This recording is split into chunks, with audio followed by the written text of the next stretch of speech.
నిన్న జరిగిన ఎమ్మెల్సీ ఫలితాలను నైతికంగా విజయం తనదేనని పట్టభద్రుల స్వతంత్ర ఎమ్మెల్సీ అభ్యర్థి యాదగిరి శేఖరరావు అన్నారు. తాను నామినేషన్ వేసినప్పటి నుండి కాంగ్రెస్ నాయకులు తనకు ఫోన్ చేసి నామినేషన్ విత్డ్రా చేసుకోవాలని ఒత్తిడి తీసుకొచ్చారని, ఇలాంటి ఒత్తిళ్లకు తలవంచకుండా పోటీలో ఉన్నందుకు తన మీద కుట్రపూరితంగానే బీజేపీ కాంగ్రెస్లు తమ ఓటర్ల వద్దకు వెళ్లి ప్రలోభాలు గురిచేసి డబ్బుతో వారి ఓట్లను కొనుగోలు చేసిందని కాంగ్రెస్ పార్టీలోని ముఖ్య నాయకులు ట్రస్మా సంఘం నేతలకు ఫోన్ చేసి భయభ్రాంతులకు గురిచేసి తమకు పడే ఓట్లను వారి వైపు తిప్పుకున్నారని, జాతీయ పార్టీలను చెప్పుకొని ఓటుకు నోటు ఇచ్చి కొనడం సరైన పద్ధతి కాదని, దేనికి ఎలక్షన్లు ఎందుకు నిర్వహించాలని ప్రభుత్వమే నేరుగా ఎమ్మెల్సీ పదవులను అరెస్ట్ పెడితే కనీసం ప్రభుత్వానికి ఇంత డబ్బులను సమకూరుతాయని అన్నారు. ఎలక్షన్ కమిషన్ ఇప్పటికైనా స్పందించి గూగుల్ పే, ఫోన్ పేల ద్వారా జరిగిన ట్రాన్సాక్షన్లపై విచారణ జరిపి చర్యలు తీసుకోవాలన్నారు. ముఖ్యంగా ఈ ఫలితాల పట్ల నా సరళి ఏంటంటే, ఇలా బీజేపీ కావచ్చు, ఇలా కాంగ్రెస్ కావచ్చు, ముఖ్యంగా బీజేపీ ఏమో ఏదైతే టీచర్ ఎమ్మెల్సీ సంబంధించిన ప్రతి టీచర్కు దాదాపు 17,000 మంది టీచర్లకు, ప్రభుత్వ మరియు ప్రైవేట్ టీచర్లందరికీ కూడా ఒక్కొక్కరికి 5,000 రూపాయలు నేరుగా పంచడం వల్ల దాని ప్రభావం కేవలం టీచర్ ఎమ్మెల్సీ పైన కాకుండా ఇలా గ్రాడ్యుయేట్ ఎమ్మెల్సీ పైన కూడా పడ్డది. ఎందుకంటే 17,000 అంటే ఇంటూ 5 వేసుకున్న దాదాపు 85,000 ఓట్లకు పైచిలకు ఆ గ్రాడ్యుయేట్ ఓట్లపైన కూడా ప్రభావం పడ్డది.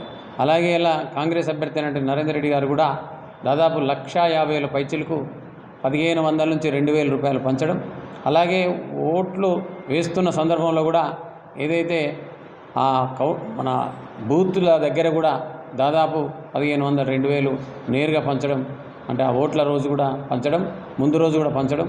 ముఖ్యంగా మా ప్రైవేట్ పాఠశాల సిబ్బంది ఏదైతే ఉన్నారో టీచింగ్ అండ్ నాన్ టీచింగ్ స్టాఫ్కు డైరెక్ట్ నేరుగా దాదాపు ఒక 60,000 మంది టీచర్లకు ఒక పకడ్బందీగా ఒక వారం రోజుల నుంచి వాళ్ళ స్టాఫ్ ఒక 4,000 మందిని డోర్ టు డోర్ క్యాంపెయిన్ చేసి, ఆ క్యాంపెయిన్ ద్వారా ఎక్కడెక్కడైతే ప్రైవేట్ టీచర్లు ఉన్నారో, ఎక్కడెక్కడైతే ప్రైవేట్ స్కూల్లో పనిచేస్తున్నారో ఈ 4 ఉమ్మడి జిల్లాలలో ప్రత్యక్షంగా వాళ్ళు నేరుగా ఇంటికి వెళ్ళి వాళ్ళ అడ్రస్ సేకరించి కేవలం శేఖరరావు పడతాయనే ఉద్దేశంతో నాకు ఓట్లు రాకుండా చేయడంలో ప్రధాన భూమిక పోషించారు పైసలు ఇచ్చి.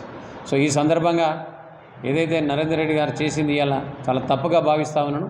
ఎందుకంటే పైసలు ఇచ్చి ఓటు కొనుక్కోవడం కాదు, మనం ప్రేమతోని మనం పనిచేస్తే ఇలా సర్వీస్ చేసిన ఒక్క వ్యక్తిని ఇలా ఆ ముగ్గురు ఎక్కడ కూడా సమాజం పట్ల కానీ, ప్రైవేట్ పాఠశాలల పట్ల కానీ, ప్రైవేట్ విద్యాసంస్థలు, ప్రభుత్వ విద్యాసంస్థలు, ఏ ఉపాధ్యాయుని కానీ, ఏ ఒక్క పట్టభద్రులకు నిరుద్యోగులు పనిచేసిన దాఖలాలు లేవు. అయినా ఇలా డబ్బుకే దాసోహం. ఇలా ఏదైతే చాలామంది, ముఖ్యంగా గురువులు అంటే మనం సమాజ నిర్మాతలం, మనం అందరం కూడా పనిచేస్తేనే, మనం అందరం కూడా విద్యను అందిస్తేనే ఇలా మంచి ఫలాలు అందిస్తున్నాం భారతదేశానికి. ఇలా డాక్టరు, ఇంజనీరు, మేధావులు, చాలామంది కవులు, కళాకారులంతా ఎక్కడ తయారవుతుందంటే పాఠశాలల్లోనే. మరి అలాంటి విద్య నేర్పే మనం ఆలోచన చేయకుండా ఇలా ఓట్లు మన దగ్గర వాళ్ళు కొనుక్కోవడం, రేపు మనకు పని ఏం చేస్తారండి, ఏం వర్క్ జరుగుతూ ఉంటుంది. రెండోది, మనం కూడా సమాజానికి ఏం హితం ఇస్తున్నాం, సమాజానికి ఏం సూచనలు చేస్తున్నాం, సమాజానికి మన యొక్క ఇన్స్పిరేషన్ ఏం జరుగుతూ ఉంటుంది. మరి ఈ సందర్భంగా ఇక నుంచైనా పట్టభద్రులు గమనించాలి. ఇలా రాబో రోజుల్లో జెడ్పీటీసీ, ఎంపీటీసీ, సర్పంచ్ల ఎలక్షన్స్ ఉన్నాయి. మరి ఇప్పుడు రేపు దీనికి ఇది నాంది అవుతున్నది. అంటే ఒక పట్టభద్రులే పైసలు తీసుకున్నప్పుడు అక్కడ ఇల్లిటరేట్ ఉంటారు, చదువు వచ్చిన వాళ్ళు గ్రామ స్థాయిలో ఉంటారు. మరి వాళ్ళందరికీ కూడా ఇలా భారం అవుతున్నది.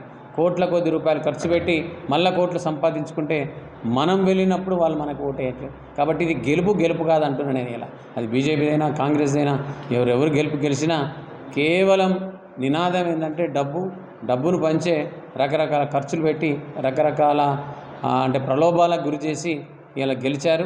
అది గెలుపు కాదని చెప్తా ఉన్నాను. స్వతంత్ర అభ్యర్థిగా నైతికంగా నాదే గెలుపు అని నేను అంటా ఉన్నాను. ఎందుకంటే ప్రభావితం చేశారు కాబట్టి, నాకు వచ్చే ఓట్లను కూడా ప్రభావితం చేశారు కాబట్టి ఇలా గెలుపు కాదని చెప్తా ఉన్నాను. ఇక నుంచైనా పట్టభద్రులారా కొంత మారండి. నేను ఎప్పటికీ నా పొజిషన్ కొరకు నేను రాలే. ఇలా కూడా అంటా ఉన్నాను, నాకు పొజిషన్ అక్కర్లే. యాజ్ ఎ లీడర్గా నేను మీకు పనిచేస్తా. మీ పనులన్నీ కూడా అయ్యేంత వరకు నిద్రపోను. ఏదైతే నేను ప్రామిస్ చేశానో అవన్నిటిని నెరవేర్చేంత వరకు ప్రతి దగ్గర కూడా నిలదీసి మీ పనులన్నీ, అది రీఎంబర్స్మెంట్ కావచ్చు, ఇలా 317 జీవో కావచ్చు, ముఖ్యంగా బెస్ట్ అవైలబుల్ స్కూల్స్ యొక్క స్కాలర్షిప్లు కావచ్చు, ఇలా నిరుద్యోగుల పట్ల ఏదైతే ఎజెండా ఉందో, ఏదైతే జాబ్ కార్డు ఉందో వాటి పట్ల కావచ్చు, ఇలా అనేక మహిళలందరికీ కూడా స్కూటీలు ఇస్తున్నారు. అట్లాగే అనేక రకాల వాగ్దానాలు ఉన్నాయి. ఆ